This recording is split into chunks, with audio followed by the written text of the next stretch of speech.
How do we manage the opposite of what we just experienced? How do we manage all the sadness that surrounds us in this life? Life is tough enough, just tough enough being life. All of us carry different kinds of loads. We carry loads of how to manage our budgets and our health, oversight of our kids and grandkids. Some of us have aging parents, and for many of us, we are aging with all of the challenges and transitions that implies. And in all of these realms, there are certainly enough challenges, certainly enough sadness and disappointments and downcast days.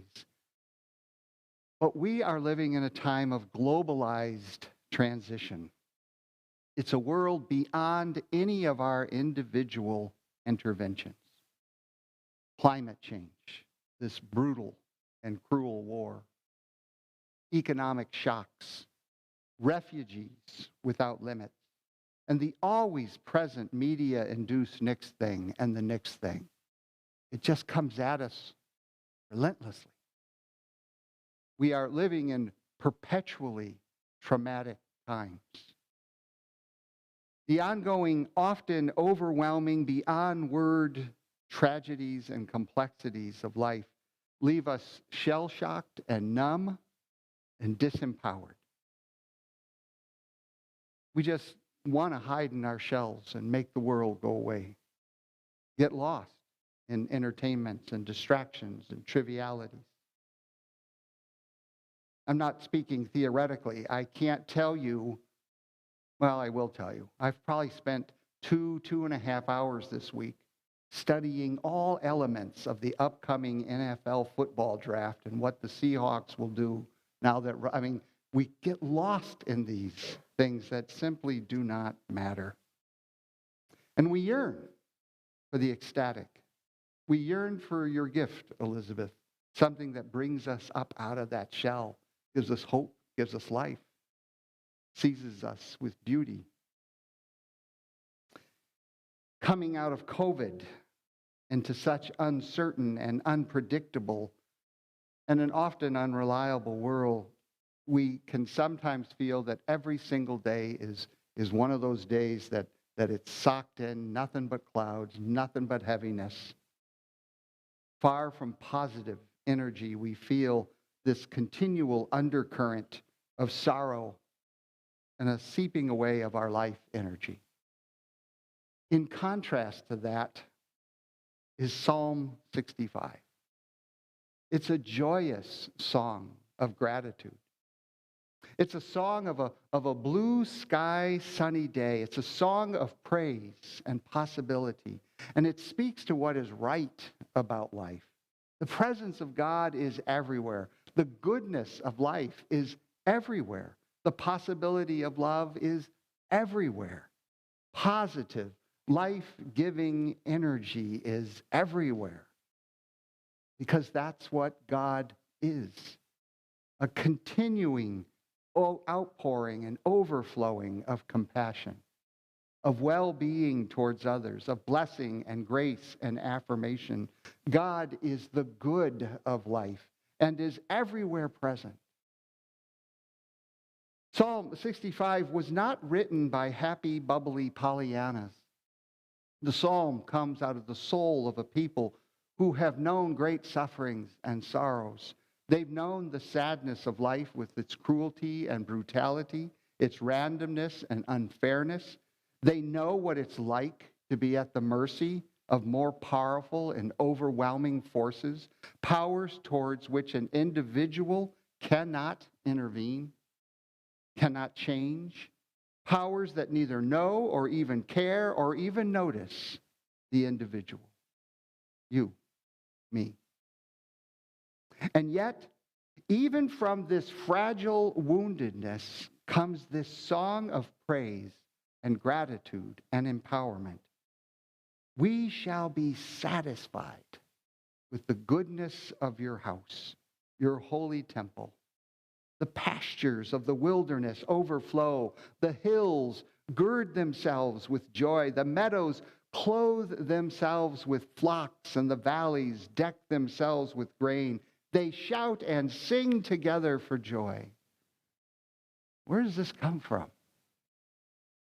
Psalm 65 is a song of thanksgiving and praise from a people who've known many sorrows, who have carried much sadness, and who have found life difficult. And yet they found a strength and a path that led them through the shadowlands into light. Before the hills in order stood, or earth received her frame, from everlasting thou art God, to endless years the same. In our Lenten groups, we're exploring the ancient ways of Celtic creation spirituality. We're having conversations about the thin spaces in life, those sacred moments when the distance between creation and creator evaporate, leaving us energized and vibrant and full of life. We're having conversations about the wildness of God, about how all of our religious rituals cannot tame or control the unpredictability of God, and about how all of our doctrines and our beliefs are themselves merely shadows of what is solid. And we've raised the question, what would happen to us, if we began to worship in the wild? Worship outdoors and all of its elements, wind, rain, sun, breeze, storm. How would such spiritual gatherings change us, change our beliefs, change how we relate to each other, change our way of perceiving? And I want you to pause for a minute, just to do some self-reflection. When you yourself are down, when you're depressed and sad and full of sorrow, when you have low or drained out energy, imagine going for a walk, or maybe you go down by the water. Maybe you just go outside and sit. Maybe you play with your dog or your cat just to feel its fur, to hear it purr. Pause for a moment and reflect. What happens to you when you change the channel of your life and get outdoors? What happens when you walk outside of your artificial structured environment into the living, uncontrollable environment of creation? Just imagine that for a moment.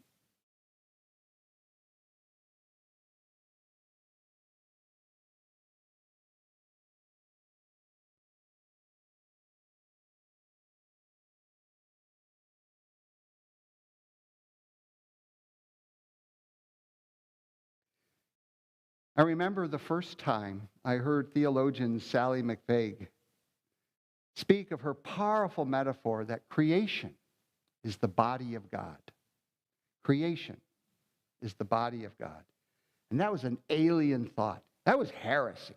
I thought she was just plain wrong. But the phrase continued to haunt me. And it took a few years. But then one day it dawned on me that I cannot even think a thought that is outside of life, outside of creation. And not only can I not think a thought, but I can't even conceive anything that isn't creation, that isn't life.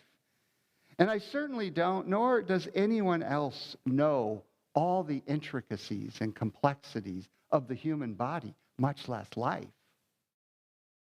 Life is this mystery. It's only knowable to a point.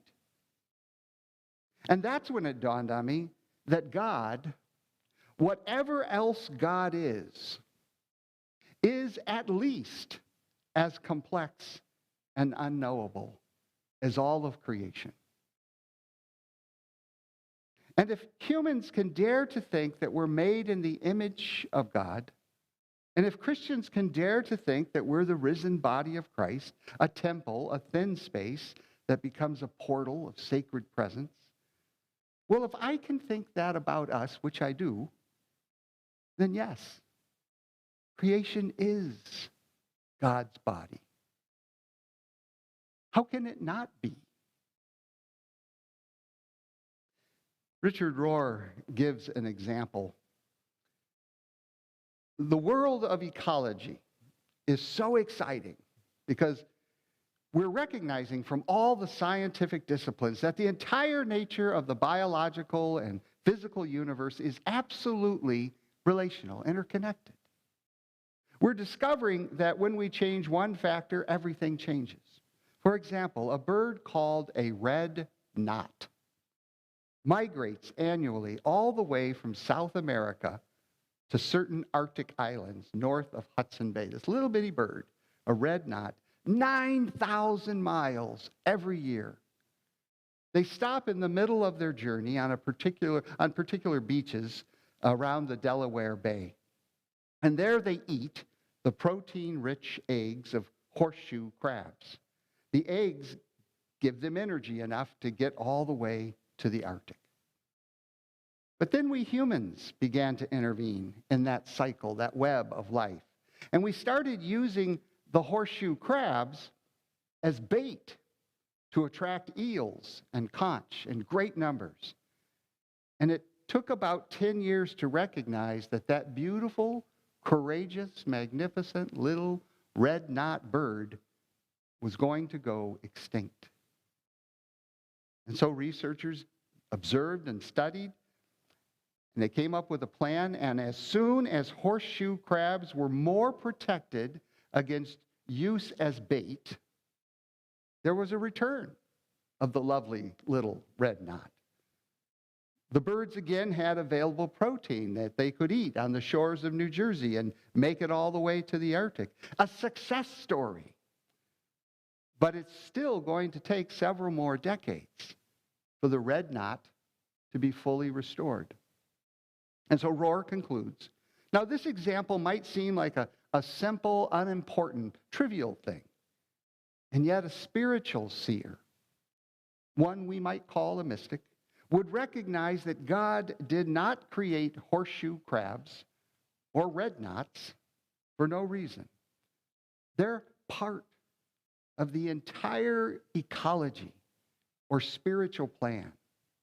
One little example of the ecologically interconnected and interpenetrating world that we're all part of. But we have to be curious to see it rather than take it for granted. This is a differently shaped universe than many of us thought, and it leads to a very differently shaped spirituality. That is, in fact, what the new cosmology, if you ever hear about that, is all about. And it's through that new awareness that we need to be retrained to see the world.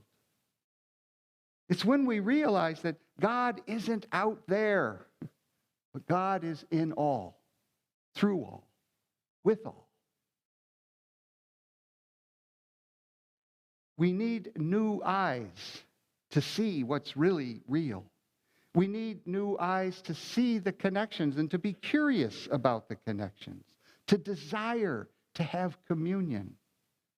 We need a spirituality, a consciousness, an awareness, a way of perceiving and interpreting what we perceive that realizes that all of life, joys and sorrows, ecstasies and tragedies, they are bound together through the primordial energies of love, of desire for the well-being of the other.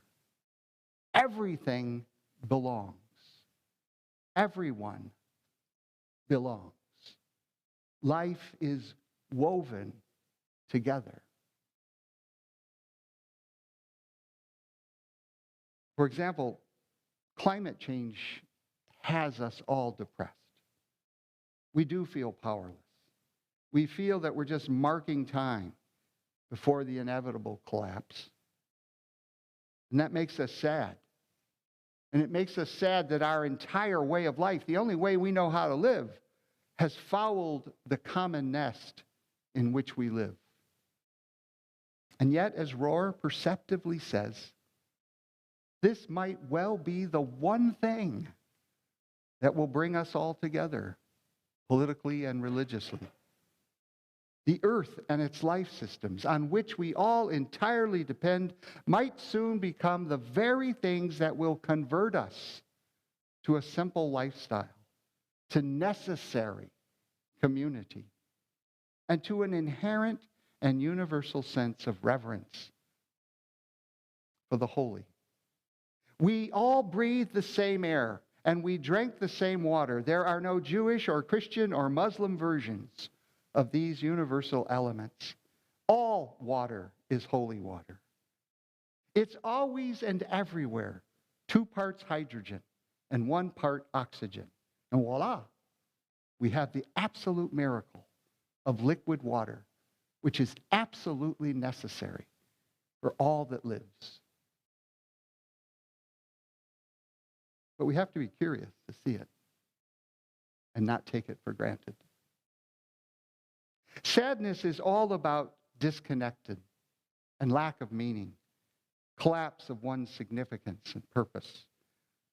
Sadness is part of life, but there are ways to mend our spirits. There are pathways that can part the clouds, bring in the sunshine. A creation-centered focus, a spirituality that perceives that life itself, creation in all of its manifestations, is an expression of God, is an outpouring of goodness and possibility, grounding ourselves as earth creatures of the earth, with the earth, offers us perspectives not just about life and death, but also about interdependence, interconnection. Centering our awareness on creation, on this incredible process of evolutionary development, on the awe-inspiring wonder that this earth is 4.5 billion years old, unimaginable, inconceivable, and yet connected to a larger mystery of an almost 14 billion year old universe. All of this can teach us about life cycles, ecological economics, cooperation, and competition, and it can expand our capacity to receive messages, to commune and communicate between the various species in whose life we are bound together in a web of mutuality. DJ was a wonderful young man. He was about 19 years old. He was very cool. Everybody loved him. He was very poised. As a kid, he had grown up in our Sunday school, but he had quit coming right about the time of high school. By the time I became the pastor in that community, I got to know him through knowing his family. And I knew him well enough to know that he had been deeply influenced by the native spirituality of the tribe that was living there in Laconer, or I should say, on whose land we all lived. And the news hit us hard, and it was out of the blue. DJ had been in a car accident and was killed instantly. His car was no match for the weight and the speed of the truck. We gathered for his funeral not in the church, but around his grave, outside, in the wild, his sanctuary and sacred space. DJ found his spirituality around campfires and drumming and storytelling. He liked going to the tribal longhouse, and he liked watching the dances. And he had engaged enough to know that his spirit animal, in Christian language, think of a guardian angel. DJ knew that his spirit animal was the hawk. And as we gathered around his grave, I opened us with a prayer. And just then, right at that moment, a hawk appears out in the open. And it began to swoop slowly around us. Once, and then twice, and a third time. We all just were amazed. We stood still. We were silenced. It was as if the hawk was saying to us, why stand around with hearts broken as if you have no hope? DJ is not dead. He lives. He lives just as surely as my circling is one of the most wondrous and most beautiful things you have ever seen. And with that, the hawk just flew away. And we all just looked at each other. And something lifted off of us. It began with a few chuckles and some, wow, what was that kind of expressions? And with lightened faces, we realized that the grief and the sorrow and the sadness of our broken hearts could not and would not overwhelm us. Our hearts would be mended. We had been visited by a force more powerful. Like in the hymn, and when from death I'm free, I'll sing on. I'll sing on. This earth, all of life, our habitat, is the body of God. And it is from this body that we are born and live and suffer and transition to a deeper life of communion with God. We call it resurrection. Sufi teacher Llewellyn Vaughan Lee has said, the world is not a problem to be solved. It's a living being to which we belong. It's a living being that calls to us seeking response, seeking touch, seeking communion. It desires us to return to our own root and rootedness, our relationship to the sacred within creation.